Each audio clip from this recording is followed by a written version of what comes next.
like I'm just moving forward in the space here. A whole new world, guys. It's a whole new world. I really hope this works. Thanks for joining me. Yes, we're going to be bringing in pre-keyed actors, or me in this case, into Unreal Engine for playback and to see how they react with light. I've been really looking forward to making this video particularly. It's a fairly simple setup in the grand scheme of things. Some of Unreal can be a little bit complex. This is probably one of the more easy aspects. I do recommend though, if you're doing any green screening or rotoscoping, that you watch one of the 2 previous videos.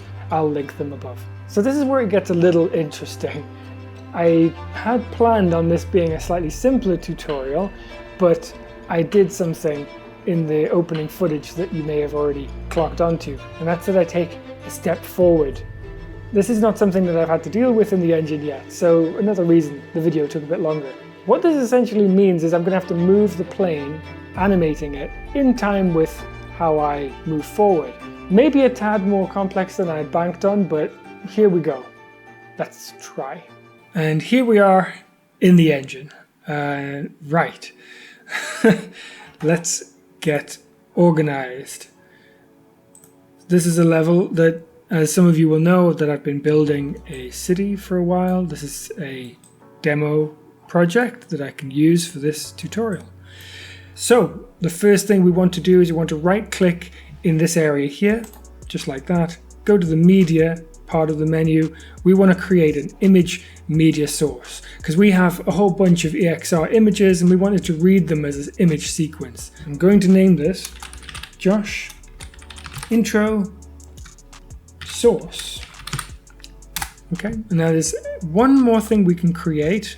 If we go to media again, click media player, and it will ask us whether we want to create a video output material texture. We do indeed. So tick that, press OK.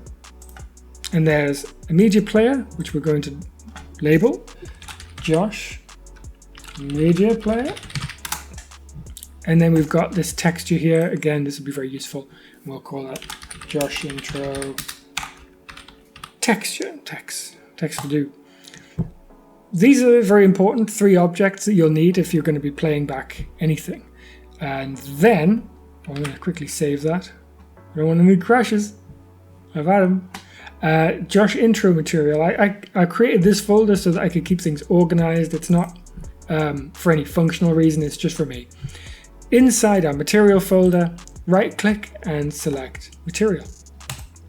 And I'll call that Josh Material. You can call it whatever you want. So we don't have to worry about the material just yet. Let's go to our source, the first thing we created. Inside here, when you double click on it, we're going to tell it where our images are. You go to your place where your images are and select the first one. You don't need to select them all, you just select the one. Select open. It's very important that we didn't import them all to the engine, because actually, and I did try that once and it crashed. So you don't have to do that. So when, for instance, you copied all of your images over into the movies folder, you do get a prompt down the bottom, which you can see on here. 146 changes to source content files have been detected. Would you like to import them? Don't import. Click don't import and it will leave you alone. There is no need. You can do it all by referencing the movies folder.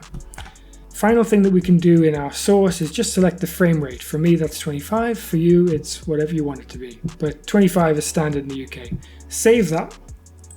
And then we're going to go to our media player.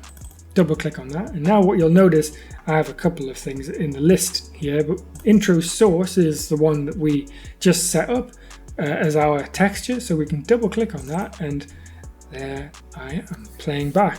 Very nice. Very good. That's what we wanted.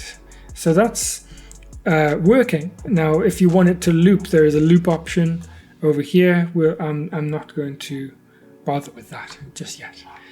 But we've selected it. Happy with that. Save. And moving on. And you'll notice the texture just popped up. We created this texture in conjunction with the media player, so it's already linked these things up. So really nothing to do in there. And then we can swiftly move over to our material that we set up a second ago. Double click on that. I'm going to make it full screen for a second. Materials, there's loads to know about materials in general, but for this purpose, it ought to be really straightforward. So what we want to do actually is right click anywhere in the gray space, right click in here, type in texture, and we're looking for a texture sample. And what we do, if you've already guessed, we're going to link that to our media texture, which we just do over here. So we've got this selected here, and then we go over here and we can search for it. We called it Josh something. There it is, Josh intro text. Click that, which is linked to these two now. And what we want to do is then take the RGB of this pin and link it over to the base color. And this should update over here. You can click around there. If it doesn't, don't worry about it, because what can happen is it really only bothers about updating when the texture's playing. So if I just minimize this for a second, let's go over to the media player, which is currently black, of course, and we'll have the material open as well. There you are, then two things. So the media player is currently black. Material is also black. That's probably a good sign. If I click Josh intro source, I'm going to click loop now so that we can see it loop. There we go. If I go to the material, it's exactly what we wanted. Perfect. So now it's playing back on the material. Good. Very good start. I'm going to close the player for a second. We know it's going to go black. We also have in our EXRs an alpha channel, something that allows us to have that transparency that we're after, and that's going to come from the A pin on the media texture sample. So take that pin out and plug that. We would plug that into the opacity. You'll notice opacity is currently gray. We can still link it, but what we want to do to make sure that all of these things work is click the material, go to the blend mode and turn it into translucent. Like a glass material, basically, turning it into a glass material so that it has a transparency, and the opacity pin is lit up now.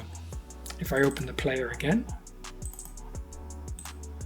we have our alpha working as well, which is good. It's working as expected. Right, good. Turn those off. So we'll save that as well. Great. So with that out of the way, I'm going to go into the world, just where we are. What I'm going to do now is I'm going to place this media material, this texture, onto an object, and I'm going to use a plane for that. Now, from the previous video, you'll remember we had our material set to 1024 by 1024 texture to the power of 2. So it's a square, which means that what we can do is we can just go to our basic tab up top, grab a plane and drag it in anywhere you want. Just push it up for a second, and I'm going to turn the rotation in the X to 90 and the Z also to 90. So we have a square, just a plane, and all I really need to do there is drag my Josh material onto the plane. And just as before, we don't see anything because the texture is not playing. It's not being played back. And you'll also see you won't see anything. It looks completely transparent, and that's because it's the wrong way around. It's a one-sided texture, this one. You can have a two-sided texture, which is just a little, if you go into the material, there's a little two-sided checkbox right there. And that'll allow you to have two. We'll just select that for now, just for the sake of ease. Save and apply that. So for quick wins, let's have a quick peek at the media player again. If you want this to stop doing this, or what you really have to do is double click it, let it play, and then just minimize the window. Now it keeps playing, but if you close the window, it stops, which is so fun. I'm going to make sure the camera is not very fast. Up top here, you can turn the camera speed down. So there you go.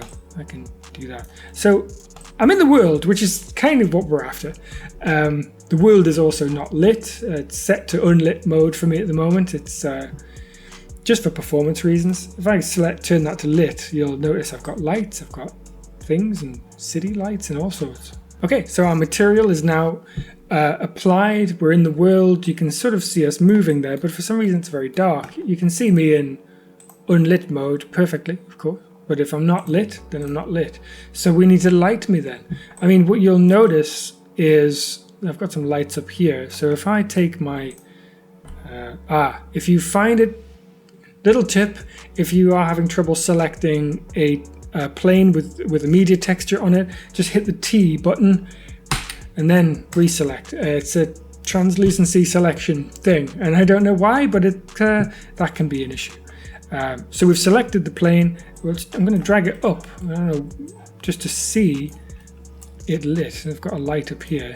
Oh, there you go. And you can start to see that actually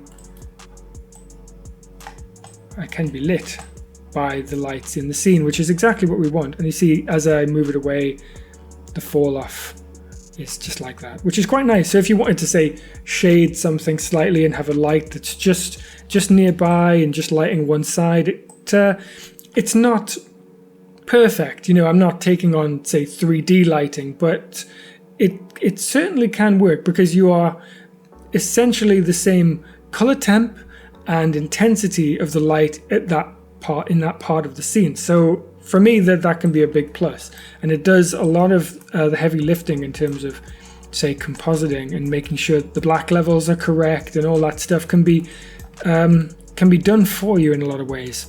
Grab a point light, drag it in nearby, and I'm just going to adjust that so that it's in the right place. There we go. There's a light, and there's me. Now,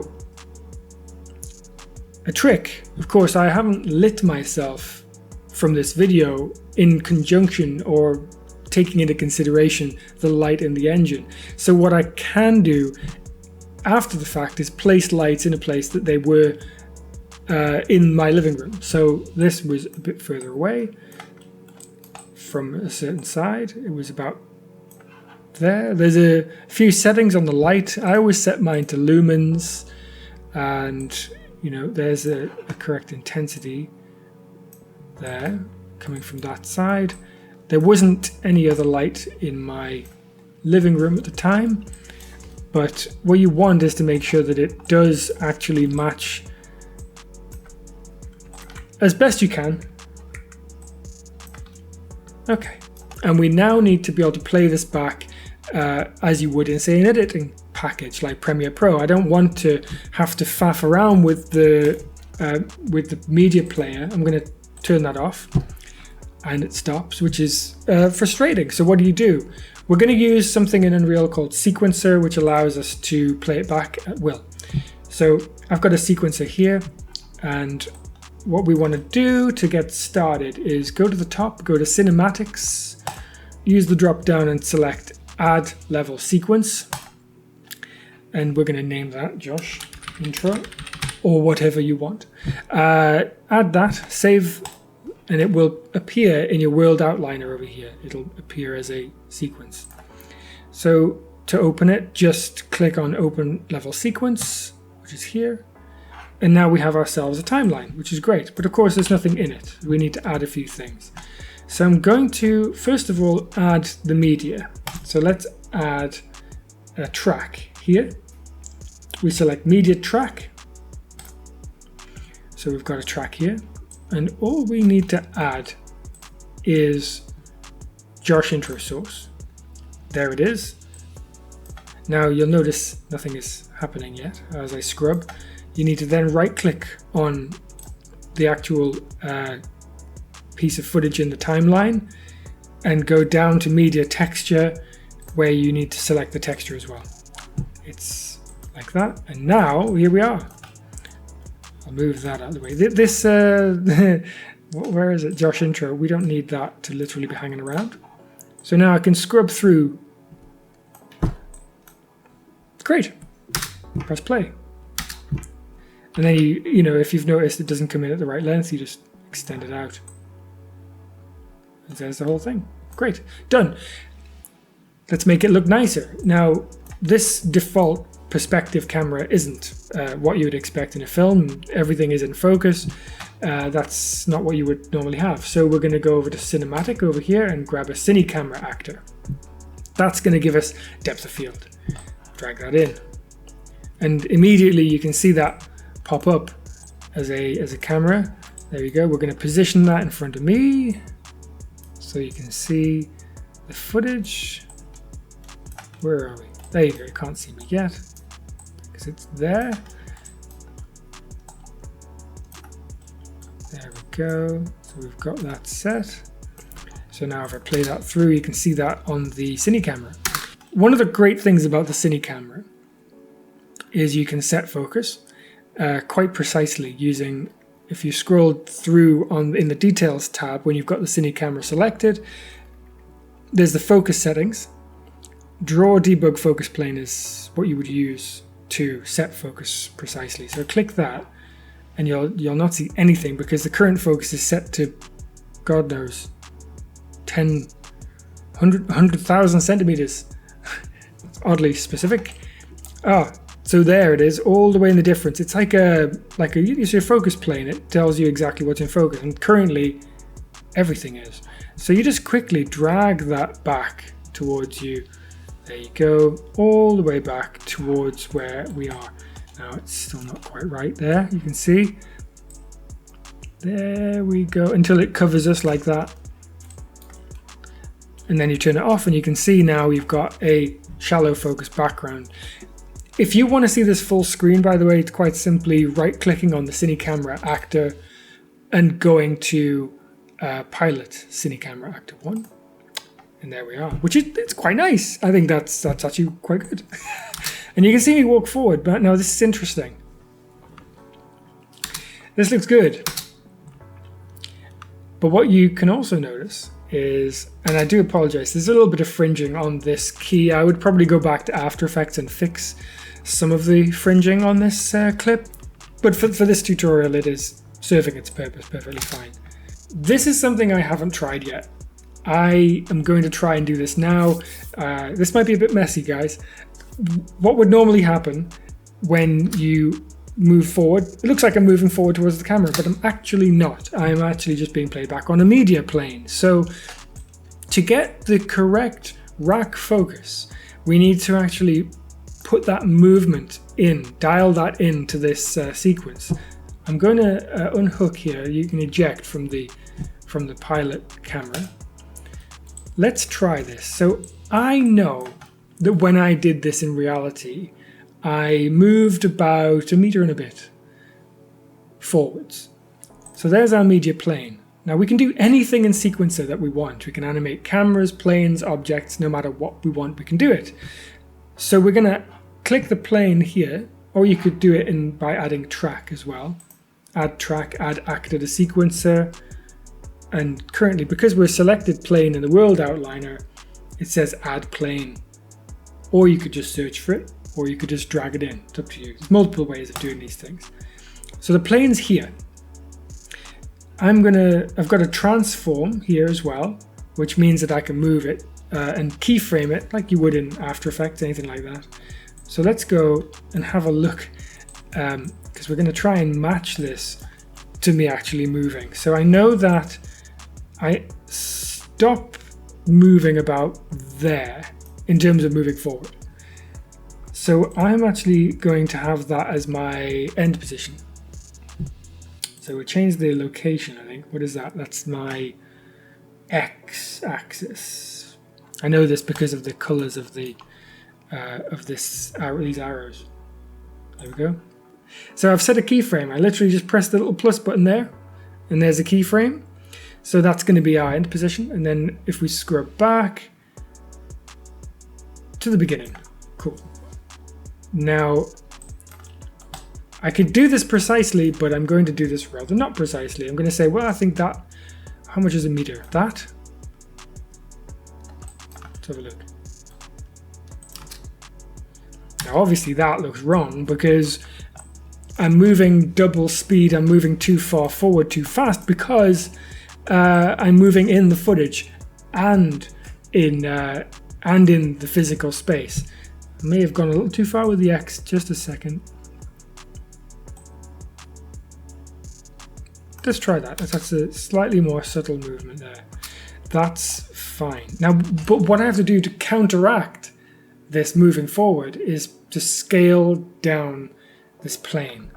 So we've got a scale tab for that exact purpose. So let's say the scale should be 1 at the end. So this is going to be across the X, Y, and Z. So we'll press the plus above all of those along the scale here. That plus there adds all keyframes we need. And then we move backwards. And we will want to, let me see, scaling down as we move forward. So we want to scale it up at the beginning. So let's try scaling up by 1.3 in all directions.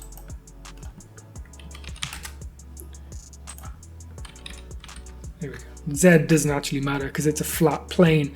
But now, and it's going to look weird in perspective mode, but that actually looks all right. So what do you expect is it should look like I'm just moving forward in the space here, which it kind of does actually. How cool.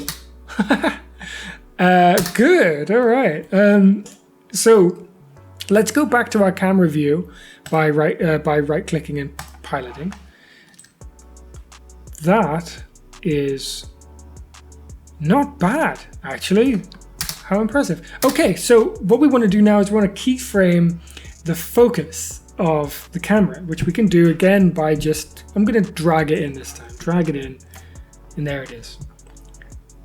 It's now in our sequencer, and we've got a camera component, aperture, focal length, focus, distance, and that's what we want, because we know that it's in focus when it reached this point where we started. So I'm going to set the focus there by clicking the keyframe. Let's have a look at our debug focus plane as well. Make sure that it's correct. Actually, I keep making this mistake. When you change things in the sequencer, make sure you do it in the sequencer. I think it doesn't always propagate through. So there's our focus plane. We're moving it up so that it kind of just overlaps us there. That's 201. Lovely. Now we move back, and you can see, because we're moving the plane, we're now no longer in focus. So we're going to move the plane keyframe there. And just to make it extra obvious, we're going to change the current aperture. Not going to bother keyframing it, we're just going to set it to 1.4, wide open. So what we should see now, if I turn debug focus plane off, we should see bokeh slightly breathing as we rack focus. And we do. Whoa, I really enjoyed that. It's a whole new world, guys. It's a whole new world. Very nice. So if I now go to my light, I feel like I'm just going to turn it down a little bit because it just seems a little bit kind of out of place. And if I wanted this to look more correct, I'd probably set the temperature of the light, which I can do here. Use temperature tick box, turn that to 3300, and I get a more orangey look, bit more street lighty, that kind of thing. So what I'd like to do is show you how this can look potentially even better by using an offline renderer, so a non-real-time renderer for getting high quality visuals out of the engine. At the moment, as you can see on the screen, it's what you see in the viewport, but there's no ray tracing, it's not physically accurate lighting, there's no bounced light, no global illumination. So what we're going to do is we're going to use something called Octane, which is a plugin for the engine. It's free, which you can get from the Octane website, as long as you're using one GPU, which I am, because that's all I have. So yes, Octane has now loaded. It's created the Octane Render target actor. You can click on that. There's my big render button. already selected the camera that we've created. Click the render button and it'll take a moment, and then it will start shooting light rays out into the scene, and you'll see it gradually build in the viewport. I'm not going to go too far into the settings of Octane because it's, you know, really dense, but definitely something I'm interested in for a future video, so let me know in the comments if that's something that you want to hear more about. You can see it coming through now. Slowly but surely the grain goes away, the samples eat away at the image, and you eventually see exactly what you want. But 100% you've got none of that weird fringing. The background is now transparent. I'm going to turn the point light down a bit as well, I think, 'cause it might be a bit bright. Although I must admit, first of all, even with a bit of grain, I'm much happier with this than I was before. You'll notice I've already set up anamorphic bokeh, bit of barrel distortion, just because I'm an anamorphic addict for life. It says it's going to take something like 5 to 7 minutes per frame, so I'm going to render this whole sequence out so that you can see it now. I really hope this works. So thanks for joining me on this tutorial. I hope it was useful, and I hope it gets you started using maybe pre-keyed actors into your Unreal projects. I'd love to see what some of you guys are working on. And if you want me to cover anything in a bit more detail, maybe some bit more complex movement, maybe some Octane render settings, just pop a comment below. I'm quite active in the comments and I'll reply and let you know what I can do. If you've been with me for this long, please subscribe to the channel. It helps me know that you're there. I'll see you on the next one.